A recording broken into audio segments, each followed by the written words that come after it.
Amalner police ठाण्याच्या हद्दीमध्ये 2 लेकरासह 26 वर्षीय आईने घरापासून जवळच असलेल्या विहिरीत उडी घेऊन आत्महत्या केल्याची घटना घडली.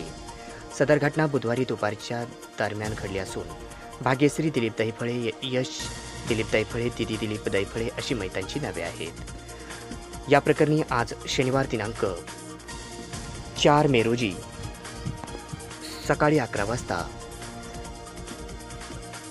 अंमळनेर पोलीस ठाण्यामध्ये मृत्यूची नोंद करण्यात आली आहे. या प्रकरणी अशी माहिती पोलिसांनी आज शनिवारी माध्यमांना दिली आहे. आष्टी तालुक्यातील बावी येथील भाग्यश्री हिचा काही वर्षापूर्वी महिंद्रा येथील दिलीप दैफळे याच्याशी विवाह झाला होता. त्यांना एक मुलगा एक मुलगी आहे.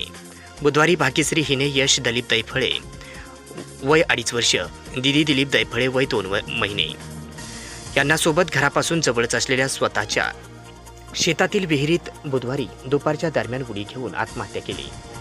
मात्र दिलीप घरी आल्यानंतर घरात कोणीच दिसून न आल्याने शोध घेतला असता जवळच्या विहिरीत 3ही मृतदेह आढळून आले.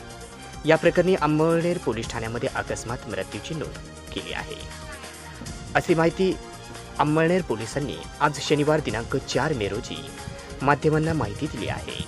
सदर आत्महत्या का व कोणत्या कारणाने केली हे अद्याप स्पष्ट झाले नाही.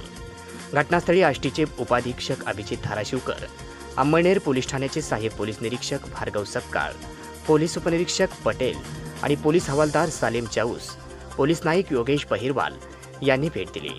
याबाबत आष्टीचे उपाधीक्षक अभिजित धाराशिवकर यांना विचारले असता ते म्हणाले की महिलेने 2 मुलांसह आत्महत्या केली असून त्याचे कारण अद्याप अस्पष्ट आहे. याचा पुढील तपास पोलीस करत आहेत.